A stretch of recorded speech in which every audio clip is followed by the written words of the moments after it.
Bismillahirrahmanirrahim. Assalamualaikum warahmatullahi wabarakatuh.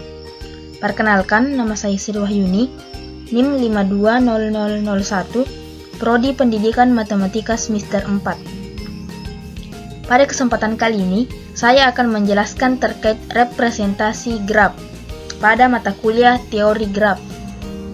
Nah, sebelum kita mempelajari terkait representasi graf, alangkah baiknya kita harus memahami terlebih dahulu apa yang dimaksud dengan graf. Nah, ternyata graf merupakan sekumpulan objek terstruktur di mana beberapa pasangan objek mempunyai hubungan ataupun keterkaitan tertentu. Dalam bahasa sehari-hari, sebuah graf adalah himpunan dari objek-objek yang dinamakan titik, simpul, atau sudut dihubungkan oleh penghubung yang dinamakan garis atau sisi. Nah, itulah yang dimaksud dengan graf. Selanjutnya, kita akan mempelajari terkait cara merepresentasikan sebuah graf. Ternyata ada 3 cara untuk merepresentasikan graf. Yang pertama yaitu dengan matriks ketetanggaan, yang kedua matriks bersisian, dan yang ketiga adalah senarai ketetanggaan. Langsung kita masuk pada materi pertama, yaitu cara merepresentasikan graf dengan matriks ketetanggaan. Misalkan,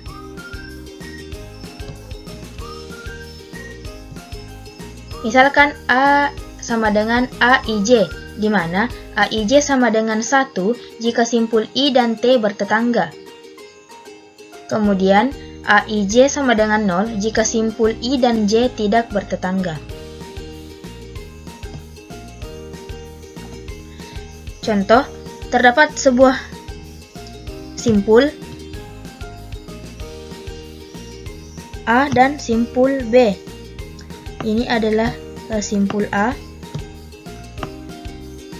Kemudian ini adalah simpul B. Nah, ketika ada sebuah garis yang menghubungkan antara simpul A dan simpul B, maka ini dikatakan bertetangga. Nah, ketika sebuah simpul atau dua buah simpul dihubungkan dengan satu sisi atau satu garis, maka bernilai 1 atau saling bertetangga.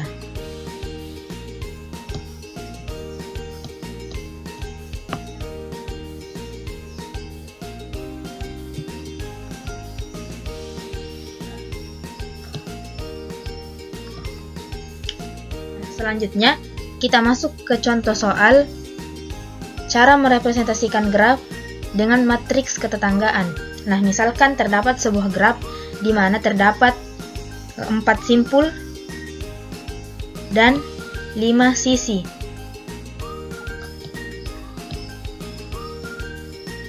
Nah, yang pertama yaitu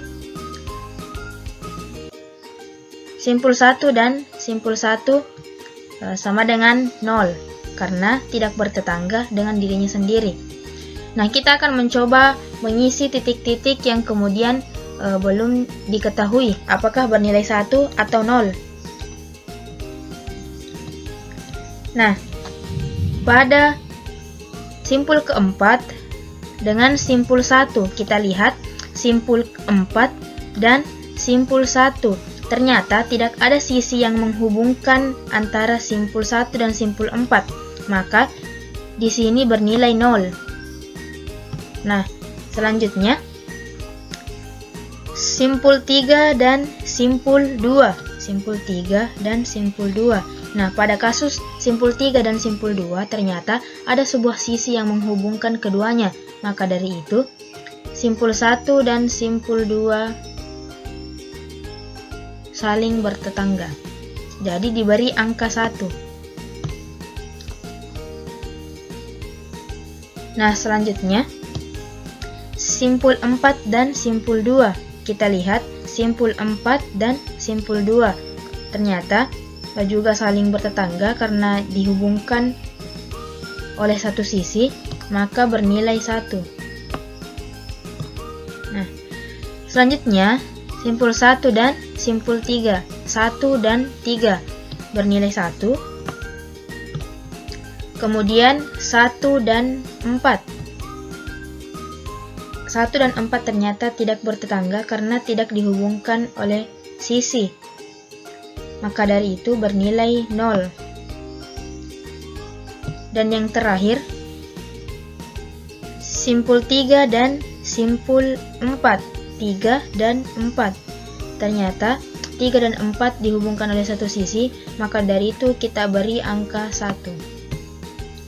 Nah, jadi seperti itulah cara merepresentasikan graf menggunakan matriks ketetanggaan. Nah, selanjutnya adalah cara menentukan derajat tiap simpul.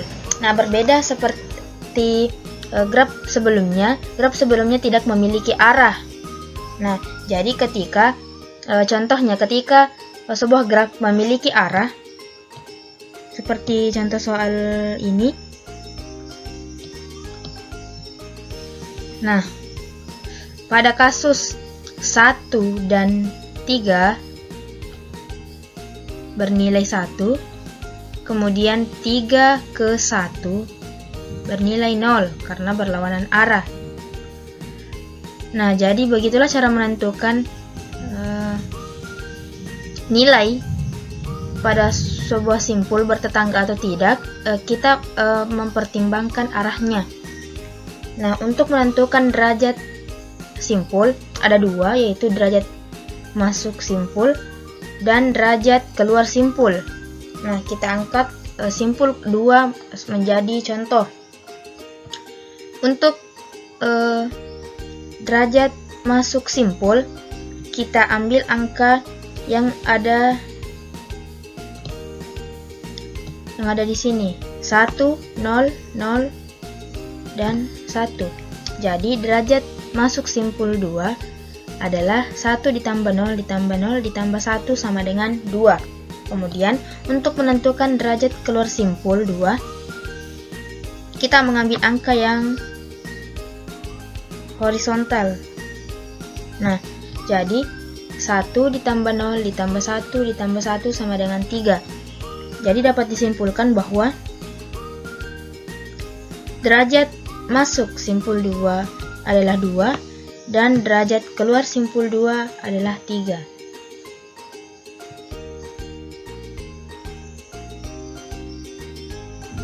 Nah, seperti itulah cara menentukan derajat tiap simpul. Yang kedua yaitu matriks bersisian.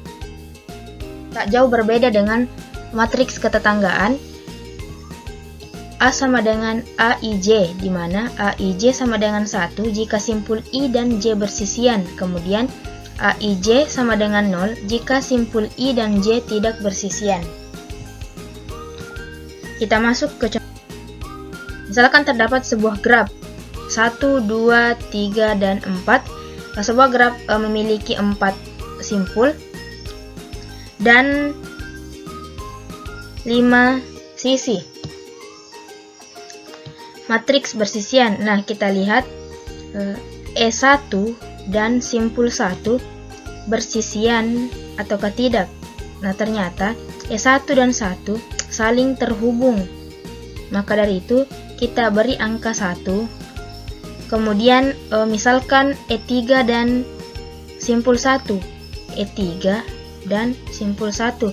Ternyata E3 dan simpul 1 tidak dihubungkan tidak terhubung.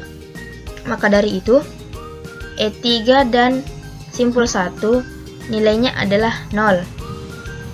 Nah, misalkan simpul 3 dengan E2, simpul 3 dengan E2 diberi angka 0 karena simpul 3 dan E2 tidak saling terhubung. Nah, seperti itulah cara mencari representasi graf matriks bersisian. Nah, selanjutnya terakhir adalah senarai ketetanggaan. Nah, pada senarai ketetanggaan sebenarnya berhubungan dengan matriks ketetanggaan yang tadi, namun ini disajikan dengan tabel untuk mempermudah. Misalkan simpul 1 simpul terminalnya atau terhubung dengan simpul berapa simpul dan simpul apa. Nah, contoh. Simpul yang pertama yaitu simpul 1.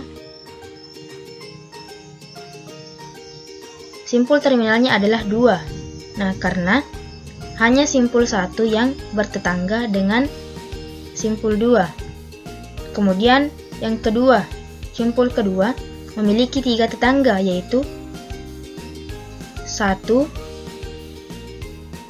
3, dan 4. Nah, kemudian untuk simpul yang ketiga ternyata memiliki 1 simpul tetangga, yaitu hanya simpul 1 karena arahnya menuju ke 1, maka diberi angka 1. Kemudian yang terakhir adalah simpul keempat, memiliki 2 tetangga. Kita buktikan simpul 4 bertetangga dengan 3 dan 2 karena melihat arahnya. Nah, jadi seperti itulah cara mencari senari ketetanggaan. Demikian materi representasi graf. Assalamualaikum warahmatullahi wabarakatuh.